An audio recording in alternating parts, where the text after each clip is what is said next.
Welcome back to Reading Bear. Today, we will take a look at some new I do work here lady stories. And if you enjoyed my content, please don't forget to subscribe to my channel and post some bear emojis in the comments. Let's go! The first story is titled COVID Stories. These next couple stories are about the same issue at the grocery store I work at. I am a cashier at a large Dutch supermarket branch, blue and white colors. It's a long one, strap yourselves.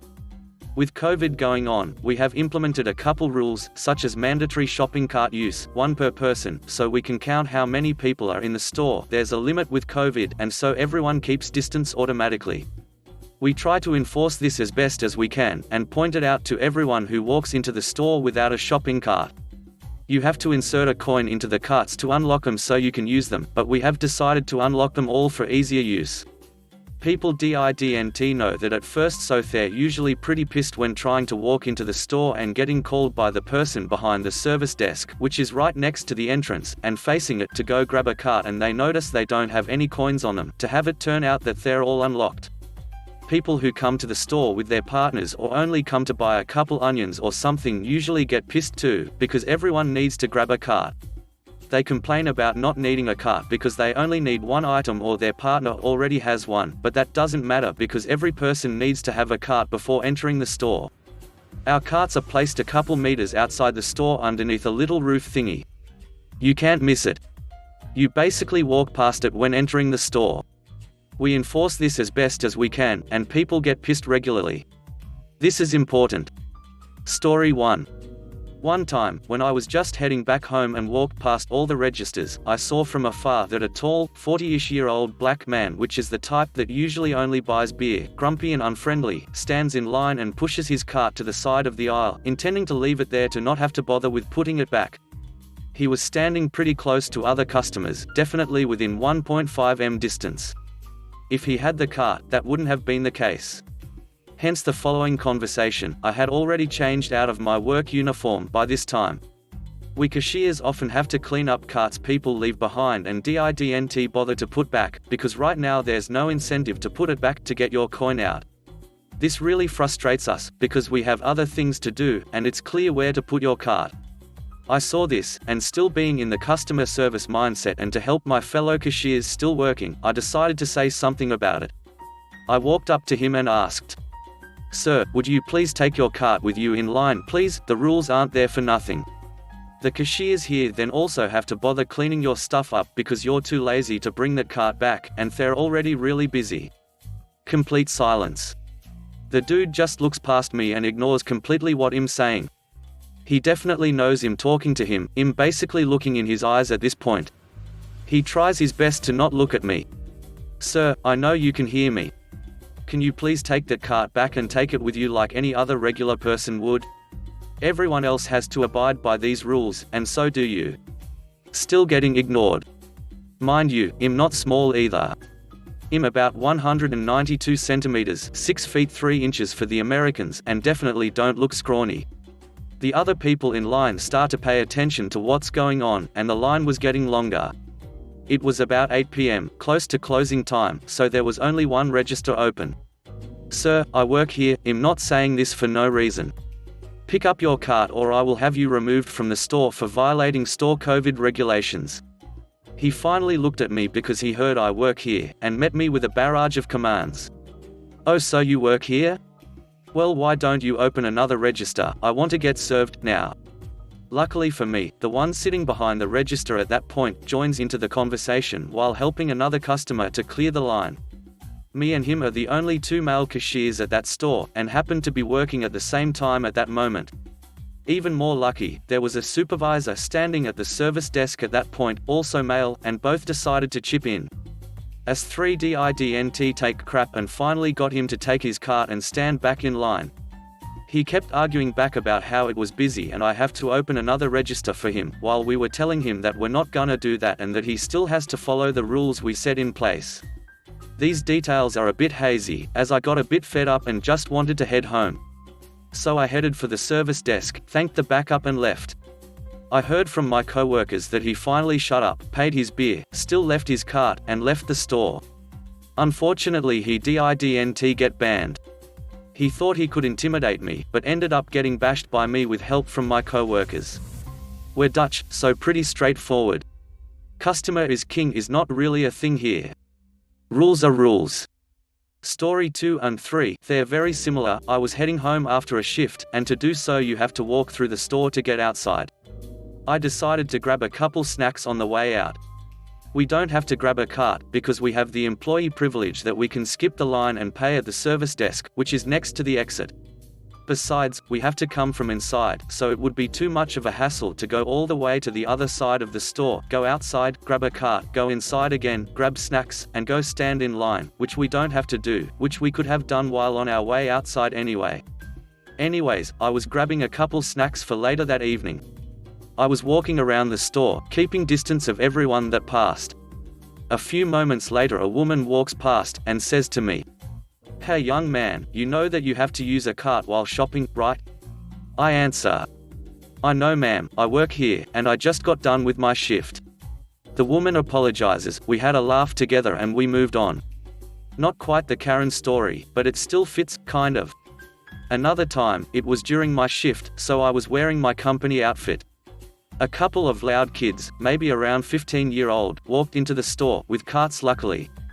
Just before them, a co-worker of mine enters the store to go to work, so she obviously didn't bring a cart.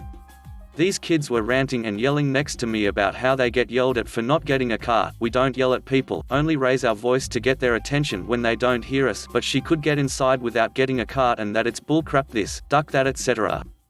I walked up to them and said, "Guys, she works here. Now keep it down please." Oh, oops.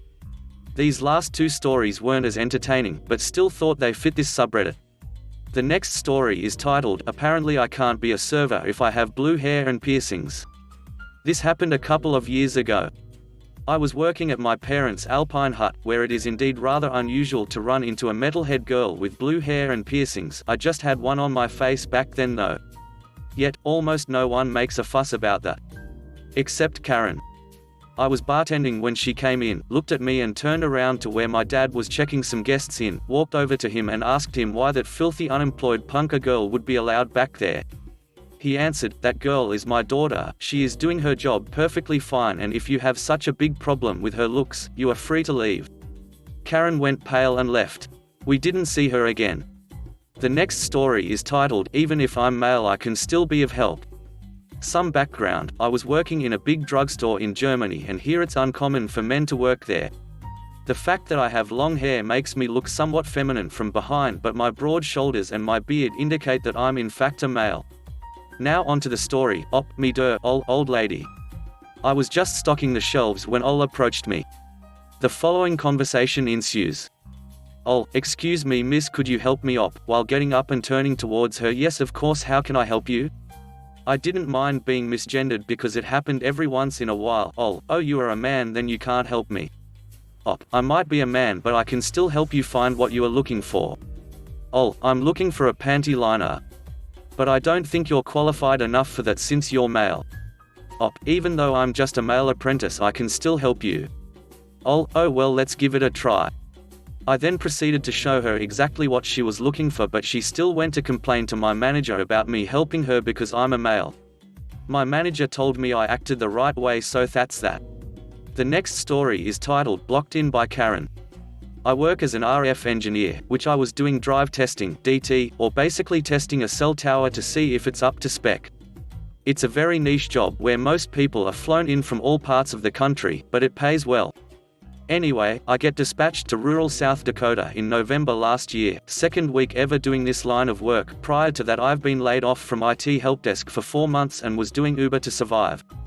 Thanks to a certain, now former, CEOs of a cell company with a magenta T logo flapping his big mouth and pushing the delivery date for a new technology to be sooner, when the existing deadline was already unrealistic. Most of us are working double shifts 7 days a week and sleeping in the car to meet workload demands, so my rental car is a mess of wires, 5 antennas on the roof, a laptop with all these dancing bar charts in the passenger seat, food wrappers, empty Gatorade, soda bottles, and I'm probably going on my 3rd day of not showering since of course, there's hardly any gyms or truck stops in the area, and as busy as some nights get, it's hardly worth getting a hotel.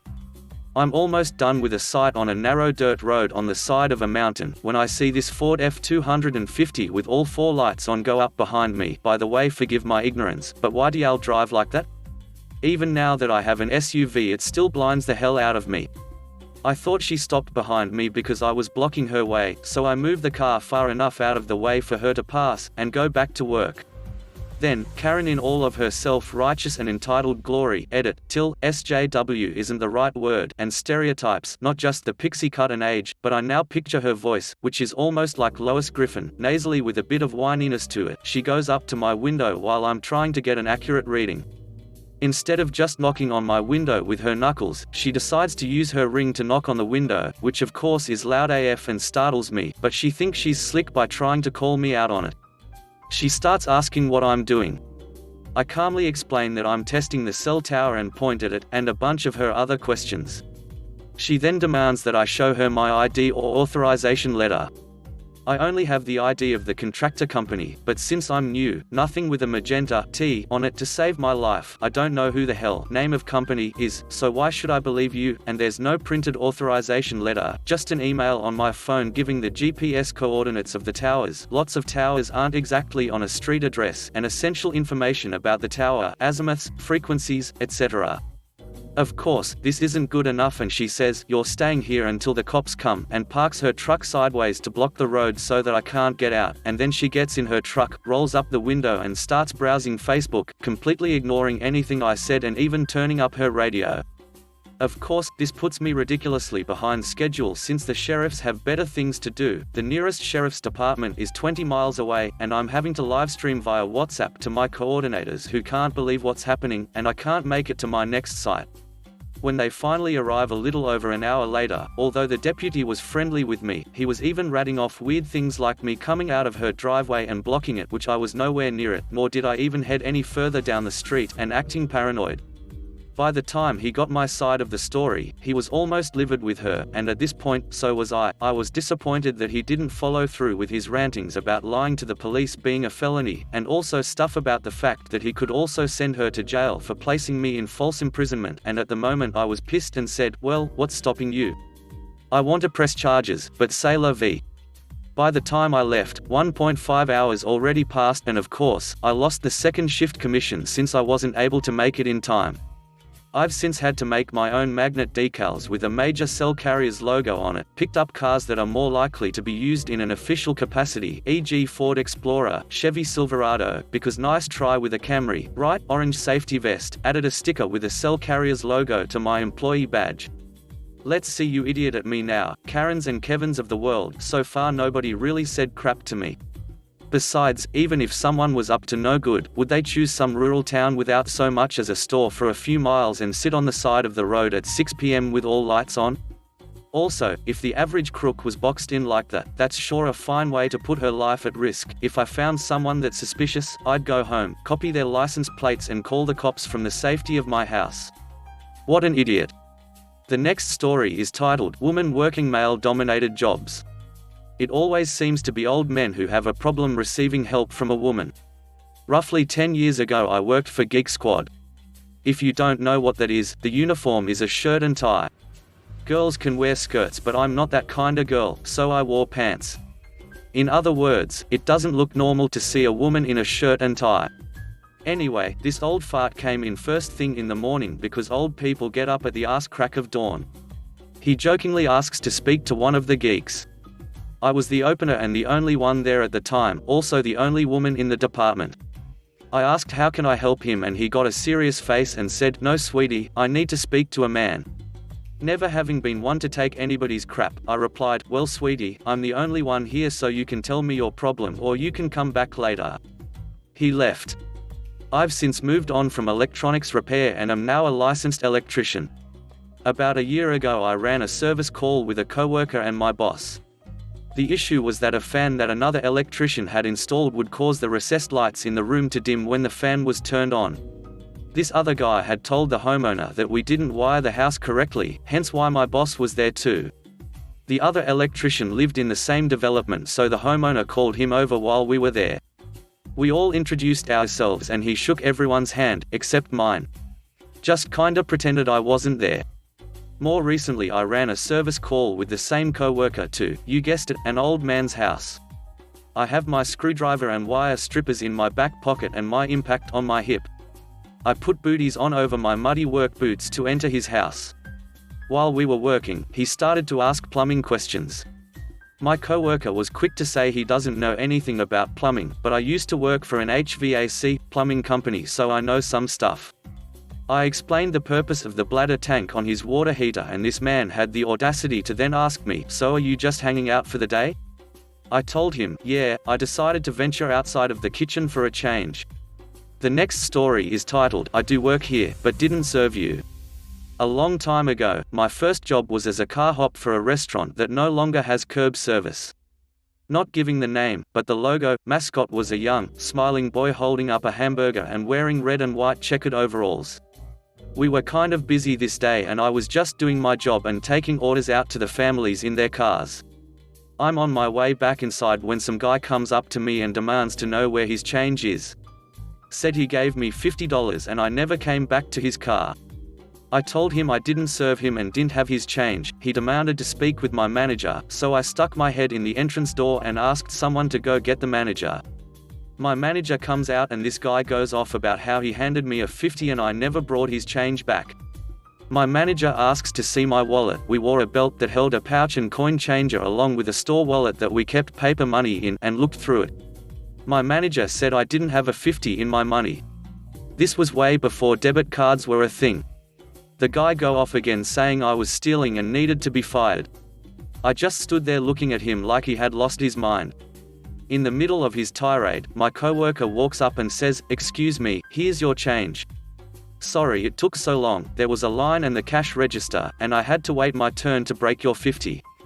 You could see all the color drain out of his face like the mercury sinking in a thermometer. He started stammering and apologizing to me. He offered me $20 for the ordeal he had put me through. I told him I didn't want his money. My manager looked at me, shook his head and walked away. The guy hung his head, tucked his tail and slowly slinked away back to his car. The next story is titled, I was the boss's son, had an entitled employee on my crew make a mistake. Super long, so apologies. A little background. My father owns a telecommunications repair company, and before that he worked in the industry for years, and since I hated daycare I spent every summer helping him and learning to weld, rig cell phone tower antennas, crap like that. By the time I was 19 and dropped out of college, I decided to go get my certifications and ask my dad for a job. Well, he got a huge contract and hired 5 brand new guys with myself and another veteran that's been working for him for years as crew leads to run all the repair projects. I end up with this massive D-bag who got fired from multiple different physical therapy clinics and is now 40 and unhearable by any other industry, but he has a massive superiority complex cause he has a bachelor's, and that somehow makes him better than tradesmen. On to the story. Me, CL, the other crew lead, DB, douchebag. We are on the first site on the first day of a job for a major client, taking down old antennas and putting up new ones. CL and I drive up to the site after morning meetings at the hotel with my dad and the client over Skype, and we've brought lunch for everyone. CL realizes that he forgot his hard hat at the hotel and tells me he'll be back in half an hour. No big deal, it's a simple job that I've done before with my dad. I drop the sandwiches in the refrigerated server room and go over to DB, who using a trailer hitch winch to haul a brand new antenna up the tower to our other guys who are 700 feet up at the top waiting to install it. He's got the antenna about 150 feet up at this point. Me, hey DB, I think you've got your fasteners on backwards. The fasteners have to be perfect cause the higher the antenna gets, the more wind, the more tension on the winch. DB, they're fine. Me, no, they're definitely backwards. DB, they're ducking fine. Go the duck away bootlicker. Guess that was his derogatory for me being the boss's kid. Me, no, they're backwards, and by the time it gets up there the winch is gonna slip and that antenna is gonna drop. Bring it back down and fix it. DB, I don't have to do crap for someone who's half my age and couldn't make it through a year of college. Only reason you're here is your daddy's kid and can't make it in the real world. Right as he finishes the sentence I hear the winch crack, so I grab DB and run both of us into the server shelter, smashing all the sandwiches in the process, while the winch flies out of the hitch mount and the antenna drops like a rock onto the truck, carving straight through the cab and into the ground underneath. Me, duck, so you can't rig right and don't have the common sense to put the pin in to secure the winch to the truck? DB, there's no way that was my fault. Me, not only is it your fault, but now I get to explain to both OSHA and our insurance how we managed to damage over $70,000 in equipment and $30,000 in our client's equipment in the first day on this job. I spent the rest of the day calling OSHA, my dad, our insurance, and my mother, our accountant, to make sure that all the right reports get filed and our asses are covered on all bases. I'm assuring the other crew guys their paychecks aren't going to be affected and that I'll get them more sandwiches. After the end of day reports are finished, my dad calls me up and tells me to fire DB for negligence. So I go up to him. Me, hey. You're being let go. Sorry, but this incident is just something we can't afford to happen again, and since it was obviously. DB, you can't fire me. CL, pretty sure he can fire you. And if you don't believe him, I'll fire you. If you don't believe either of us, we can go see the boss tomorrow. DB, duck it, let's go talk to the boss. Right now. It's like 4 p.m.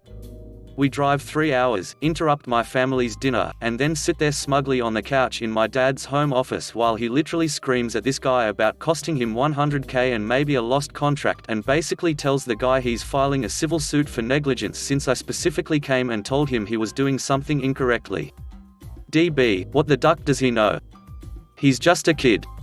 Dad, I taught him how to rig a winch when he was 8 and he did it right. You're a 40-year-old man who managed to crush an entire truck. Get the duck out of my house. If you enjoyed the video, please subscribe to the channel and post some bear emojis in the comment.